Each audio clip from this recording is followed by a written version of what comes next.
चंडीगढ़ में कृषि मंत्री जेपी दलाल से जनता टीवी ने खास बातचीत की है। इस दौरान मुख्यमंत्री मनोहर लाल के नेतृत्व में हरियाणा सरकार के कार्यकाल को 7 साल पूरा होने पर कृषि मंत्री ने जानकारी दी है। उन्होंने बताया कि सरकार ने 7 साल के दौरान एक नहीं तमाम काम किए हैं और इस दौरान उन्होंने कई अहम मुद्दों को लेकर भी जानकारी दी। हरियाणा में सरकार को 7 साल का कार्यकाल आज पूरा हुआ है।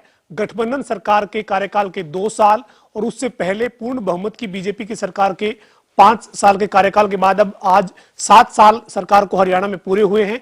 इस 7 साल में सरकार ने किस तरह से विकास कार्य किए हैं और इसके साथ साथ सरकार 7 साल 7 कमाल के नाम से लोगों के बीच भी जा रही है। मेरे साथ हरियाणा के कृषि एवं किसान कल्याण विभाग के मंत्री जयप्रकाश दलाल हैं।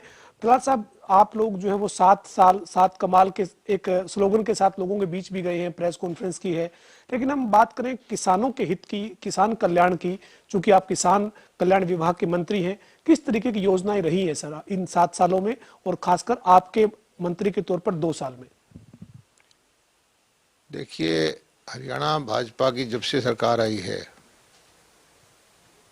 किसान का मुद्दा सारी सरकार के, प्रदेश सरकार के, केंद्रीय सरकार के केंद्र बिंदु में है और बहुत सारे कदम हमने उठाए हैं।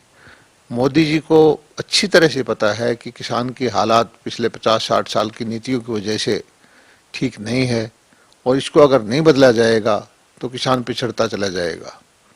उस दिशा में किसान को जो जोखिम फ्री करने के लिए फसल बीमा योजना लेके आए, उसको सिखाने के लिए भी आपको कितनी खाद डालनी है, कितना वो डालना है, उसके लिए जो है किसान के लिए जो कार्ड बनवाए, सॉइल हेल्थ कार्ड के, ब्याज में किसान की आधी कमाई चली जाती थी, उसके लिए केसीसी की बहुत सारी संख्याएं बढ़वाई। आप देख रहे हैं कि पिछले 7 साल में ना यूरिया के रेट बढ़े हैं, ना डीएपी के रेट बढ़े हैं, बिजली के रेट पहले से कम हुए हैं, बिजली के सप्लाई अच्छी की है और माइक्रो इरिगेशन के लिए हमने योजनाएं लेके आए, 85% तक सब्सिडी उसके लिए है।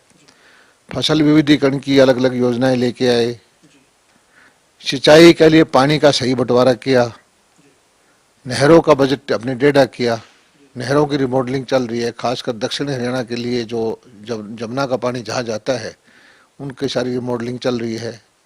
ऊपर जो हिमाचल में, उत्तराखंड में किसाऊ डैम, रेणुका डैम अपर स्ट्रीम में बना के ताकि हमारा पानी बढ़ जाए, हमारी बिजली बढ़ जाए। तो हर रोज कुछ ना कुछ काम किए हैं और फिर हमने कोशिश की है कि जो पानी उपलब्ध है इसका सही उपयोग हो। हमने पौंड अथॉरिटी बनाई, हमने किसान कल्याण प्राधिकरण बनाया कि किसानों के कल्याण के लिए जो सही मायने में, पहले किसान आयोग था, आयोग के पास कोई अथॉरिटी नहीं थी, वो सिर्फ रिकमेंडेशन देता था। प्राधिकरण की अपने आप में एक अथॉरिटी हो जाएगी, वो हमने बनाया। मंडियां हमने ज़्यादा बनाई, एशिया की ही नहीं दुनिया की सबसे बड़ी मंडियों में से एक हमारे यहाँ जो गन्नौर में 550 एकड़ में 7-8 हज़ार करोड़ लागत से, जिसमें 2-2.5 हज़ार करोड़ पे सरकार लगाएगी, बाकी प्राइवेट आदमी लगाएंगे, वो मंडी बन रही है। एप्पल की मंडी यहाँ पिंजौर में, फूलों की मंडी गुड़गांव में, मसाला की मंडी सहरसा सोनीपत में, और किसानों के बच्चों के लिए जो फार्म गेट एंटरप्राइजेज बनाने के लिए प्रधानमंत्री जी ने जो योजना दी 1 लाख करोड़ रुपए की, उसकी तरफ ध्यान दिया। झींगा पालन के लिए 1.5 लाख एकड़ जो हमारी है खारे पानी की जमीन है, 10-20 हज़ार एकड़ बारिश हो जाए तो कभी साल में आमदनी होती थी, नहीं तो नहीं होती थी। मैं खुद सरसा में कल भी देख के आया हूँ, 2.5 एकड़ के किसान ने 4-5 महीने के अंदर 17-18 लाख रुपए की बचत कर ली है। तो 6-7 लाख रुपए एकड़ कोई किसान बचा लेता है और उस खेत में जिसमें उसको 20,000 रुपये साल के बचते थे। तो ये हमारी नीतियों का परिणाम है। मशरूम की खेती के लिए अलग से योजनाएं हैं, शहद पालक किसान है उसके लिए हमारे मुख्यमंत्री जी ने अलग तरह तरह की योजनाएं बनाई है। गांव में जो किसान के बच्चे हैं कोई महिला है, कोई बेटी पढ़ी लिखी है, उसके लिए हमने हरित स्टोर चालू करवाए। एक नहीं है, अनेकों योजनाएं बना करके ग्रामीण अर्थव्यवस्था को मजबूत कर करके, और किसानों के लिए सबसे अच्छा काम मैं मानता हूं जो हमने किया है, जिसको आने वाले लोग याद रखेंगे वक्त में, कि उसकी फसल का पैसा हमने सीधा किसान के खाते में दिया है। ये दुर्भाग्य रहा है आज़ादी के इतने सालों के बाद कि फसल किसान की, खरीदार सरकार और पैसा तीसरे आदमी को जाता था। आज हमने सारा पैसा किसानों के खाते में दिया है, और नीति बनाकर मेरी फसल मेरा ब्यौरा पोर्टल के माध्यम से सारी फसलें खरीदते हैं। हरियाणा 11 फसल खरीदता है, देश में और कोई प्रदेश ऐसे नहीं खरीदता। हमने सब्जियों के लिए भावांतर भरपाई योजना लेके आए, सब्जियों के लिए बीमा योजना अपने आप लेके आए। जहां जहां हमें जरूरत समझते हैं वहां वहां हम काम कर रहे हैं। इजराइल की विधि से 11 हमारे एक्सीलेंस सेंटर हैं, हम और एक्सीलेंस सेंटर बना रहे हैं। हरियाणा के अंदर अच्छा काम कर रही है जो देश की सर्वश्रेष्ठ यूनिवर्सिटी में से चौधरी चरण सिंह कृषि विश्वविद्यालय, लुवास है लाला लाजपत राय जी के नाम से, पशुओं का विश्वविद्यालय, एक जो हॉर्टिकल्चर की यूनिवर्सिटी महाराणा प्रताप वो काम कर रही है। और पशुओं का बीमा 6,42,000 पशुओं का हमने बीमा किया 100 रुपये में। देश में और किसी प्रांत ने नहीं कर रखा। और बीमा किया ही नहीं, लगभग 40 करोड़ रुपए बंटवाए भी हैं अब तक, और 20 करोड़ रुपए और उनके मिल जाएंगे।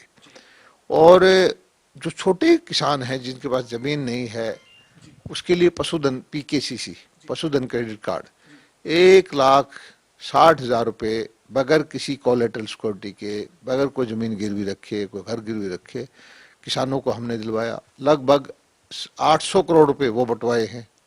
तो मैं काम गिनवाऊं तो आपको घंटों घंटों लग जाएंगे।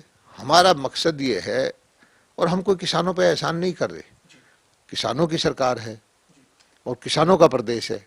सबसे ज्यादा योगदान जो है किसानों का ही है, और मैं नमन करता हूं किसानों को जो कोरोना काल में देश की अर्थव्यवस्था को, प्रदेश की अर्थव्यवस्था को जो बल दिया है। आप बधाई के पात्र हैं, और आपके लिए हरियाणा सरकार कोई भी फैसला लेना होगा उससे पीछे नहीं हटेगी। जिस तरह से बाजरा की भरपाई के लिए, बाजरा का रेट जो है 1650 रुपये था, हमने 2250 रुपये MSP दी हुई थी, 600 रुपये डायरेक्ट किसानों के खाते में डाल दिया। उसको ना मंडी में आना, ना कोई सबूत दिखाना, ना कोई जे फार्म दिखाना, कुछ नहीं करना, सीधा पैसा उसके खाते में डाल दिया है। तो इस तरह से करते करते देखेंगे आप, अभी भी हम सॉइल हेल्थ लेबोरेटरी बहुत सारी बना रहे हैं। स्कूल के बच्चों को कह रहे हैं कि मिट्टियाँ टेस्ट कराओ। गो आयोग, गो सेवा के माध्यम से हम चाहते हैं कि जो DAP का सब्स्टिट्यूट है, प्राकृतिक DAP, वो बने। तो हर दिशा में चारों तरफ काम कर रहे हैं। और भारत सरकार ने कमाल ये कर दिया है कि लाखों करोड़ रुपए पैसा बाहर जाता था हमारा DAP और यूरिया के इंपोर्ट में। नैनो यूरिया जो आधा लीटर की जेब में चली जाए, एक बोरी के बराबर, और उससे कम कीमत पर नैनो DAP वो बना दी है। आने वाला वक्त जो है भारतवर्ष का है, देश के किसान की वजह से हमारी अर्थव्यवस्था चमकेगी। देश के किसान को किसी तरह की दिक्कत नहीं होने देंगे। और कृषि प्रधान जो प्रदेश है हरियाणा, जो देश के खाद्यान्न भंडार को बढ़ता है, इस प्रदेश के किसानों को मैं नमन करता हूँ। दुलाल साहब, आपने किसान हितैषी तमाम फैसलों की बात की, किसान की आर्थिक हालात को सुधारने के लिए तमाम आपने जो कदम उठाए हैं उनकी जानकारी दी, चाहे वो केंद्र सरकार ने है या हरियाणा सरकार ने है। लेकिन इस बीच एक बड़ा आंदोलन 1 साल से जो है वो लगभग चल रहा है, और उसमें 3 कृषि कानूनों का विरोध हो रहा है, और उसमें ये कहा जा रहा है कि मंडियां नहीं रहेगी, MSP नहीं मिलेगी। उस संदर्भ में हरियाणा की स्थिति क्या है? यही तो दुर्भाग्य की बात है। सारे देश में सबसे ज्यादा गन्ने का भाव हमारा, सारे देश में सबसे ज्यादा फसलें हम खरीदते हैं, सारे देश में सबसे अच्छी मंडियां हमारी हैं। मंडियों का हम निर्माण और कर रहे हैं। सड़कें मार्केटिंग बोर्ड की हमारी अच्छी हैं। सिंचाई के लिए हम 85% सब्सिडी दे रहे हैं। सारी फसलें हम खरीद के तुरंत उसकी पेमेंट, सीधी पेमेंट करते हैं। और उसके बावजूद जो ये जत्थेदार हैं दूसरे प्रदेशों से आकर के, या कांग्रेस के कुछ कार्यकर्ता या लाल झंडे वाले बैठ करके हमारे किसानों को बदनाम कर रहे हैं। ये अगर इस अपने सीधे तौर पर अपनी पार्टी का झंडा लेके आए तो इनको हम आसानी से जवाब दे देते। लेकिन ये चाहते थे कि उपद्रव फैले। जिस तरह से इनकी सरकारों के वक्त में किसानों पे गोलीबारी चली, किसानों की जान गई, वही हालात ये पैदा करना चाहते हैं। और हमारी सरकार झुक के चलने वाली सरकार है। 11 महीने हो गए, इन्होंने बहुत कोशिश की कि उपद्रव फैले, और तरह तरह के इन आंदोलनकारियों के बीच में लोग घुसे हुए हैं, जो जिनके कारनामे आप देखते हैं कि कभी जिंदा जला देते हैं, कभी हाथ पांव काट देते हैं, कभी और उपद्रव कर देते हैं, कभी शीशे तोड़ देते हैं। उस सब के बावजूद हमने संयम का परिचय दिया है, क्योंकि लोग तो हमारे ही हैं। और आम तौर पर मैं देखता हूं, गांव में जाता हूं, किसानों में रहता हूं, खुद भी किसान है, हर किसान इसको समझ गया है कि ये राजनीति करने वालों का आंदोलन है, कुर्सी की लड़ाई है, किसान हित से इससे कोई लेना देना नहीं है। सर, अभी हाल ही में आपकी सरकार को यूं कह सकते हैं कि 7 साल हुए हैं हरियाणा में, 6 साल में सब कुछ ठीक ठाक चलता रहा। ये जो आप कृषि कानूनों के बाद विरोध की बात करें, इसका आपने जवाब दिया। लेकिन अभी पिछले कुछ 2 हफ्ते 3 हफ्ते से एक और मुद्दा जो है वो सरकार के लिए मुश्किल पैदा कर रहा है। विपक्ष आरोप लगा रहा है कि हरियाणा में किसान को डीएपी खाद नहीं मिल रही, लाइन में लगना पड़ रहा है, थाने में पर्चियां मिल रही है। ये डीएपी खाद का जो किल्लत का मुद्दा है, इसमें क्या स्थिति है सर आज हरियाणा की? ये सरासर भ्रम फैलाया जा रहा है। कुछ कालाबाजारी करने वाले लोग, कुछ हमारी विपक्षी पार्टियों के नेता, और कुछ जिनको हमारी बीजेपी सरकार की नीतियां पसंद नहीं है, ये वही लोग हैं। कभी ये आंदोलन के नाम पर, कभी कहते हैं जमीन चली जाएगी, कभी कहते हैं मंडियां टूट जाएगी, कभी कहते हैं एमएसपी खत्म हो जाएगी, अभी कहते हैं कि डीएपी नहीं मिलेगी। जबकि डीएपी इस अक्टूबर के महीने में जो पिछले साल बटी थी, उससे 20% हमारे पास ज़्यादा है, उससे 7-8% ज़्यादा बांट भी चुके हैं। किसी भी किसान को 1 एकड़ जमीन की बिजाई भी अगर डीएपी की वजह से नहीं कर पाए तो उसकी जिम्मेदारी मैं अपने ऊपर लूंगा, उसके खेत में कट्टा भिजवा दूंगा।